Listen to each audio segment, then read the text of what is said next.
আমি এখন চৰকাৰী বিদ্যালয়ৰ পৰিৱেশ দেখাব বিচাৰিছোঁ। এখন হ'ল পানীন্দ্ৰ বিদ্যালয়, লখিমপুৰ উত্তৰ লখিমপুৰ চহৰৰ মাজমজিয়াতে আছে। আৰু ইয়াতে লাইব্ৰেৰী কেনেধৰণে আচলতে ইয়াতে লাইব্ৰেৰী ব্যৱহাৰ কৰিছে, কেনেধৰণে পুথিভঁৰালটো ব্যৱহাৰ কৰিছে ছাত্ৰ ছাত্ৰীসকলে আমি এটা দৃশ্য দেখুৱাইছোঁ।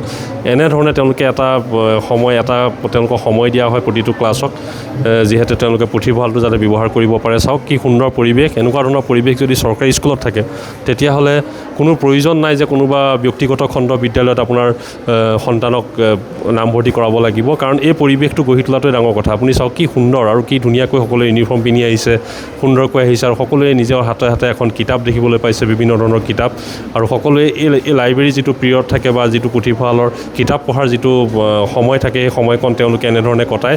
আৰু তেওঁলোকে দেখিবলৈ পাইছে যে নোটবুকো লৈ আহিছে। কি লৈ আহিছে? নোটবুক কি লৈ আহিছা তুমি? নাম লিখা বুক। নাম লিখা। কি লিখা তাত? নাম। কি নাম? কথা পতা নামটা। যোনে যোনে কথা পাতে। কথা পতা নাম। এওঁ কথা পতা নাম লিখে। আৰু এইফালে যদি চাওঁ যে কি পঢ়ি আছা এতিয়া তুমি? কোনখন কিতাপ পঢ়ি আছা? ড্ৰাগছ। ড্ৰাগছ। কি পঢ়িছা? ড্ৰাগছ। এইখন কিতাপত কি আছে? কিতাপখনত কি আছে? নে কি পাইছা এতিয়ালৈকে? তুমি কি পঢ়িছা? তুমি কোনখন কিতাপ ভাল পাইছা পঢ়ি?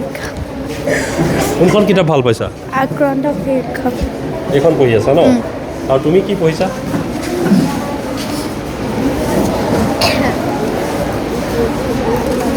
কেনেকুৱা লাগিছে এখন পঢ়ি? ভাল লাগিছে। বুজি পাইছা নাই? পাইছোঁ। তুমি কোন শ্ৰেণীত পঢ়া? 6। ইংৰাজী ধুনীয়াকৈ পঢ়িব পাৰা? পঢ়ি আছা এতিয়া? এই ক্লাছ 6ত পঢ়ে। আৰু এই পৰিৱেশ আচলতে এই সুন্দৰ পৰিৱেশ। আৰু আমাৰ অধ্যক্ষ মহোদয় আছে, মই আপোনাৰ ওচৰলৈ আহিছোঁ।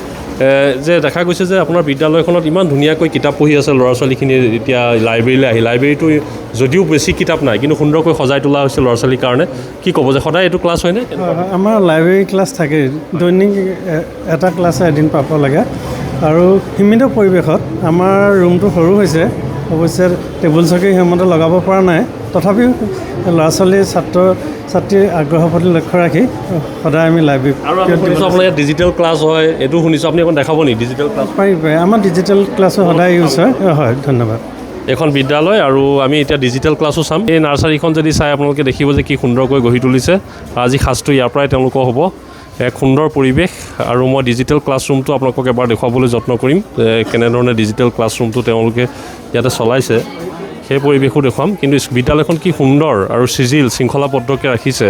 আৰু লখিমপুৰৰ পানীন্দ্ৰ বিদ্যালয় বুলি ক'লে সকলোৱে জানে। আৰু সমগ্ৰ পৰিৱেশ দেখুৱাইছে। ইয়াতে চলি আছে ডিজিটেল ক্লাছ। এইধৰণে দেখা গৈছে যে ডিজিটেল ক্লাছ চলি আছে ইয়াতে।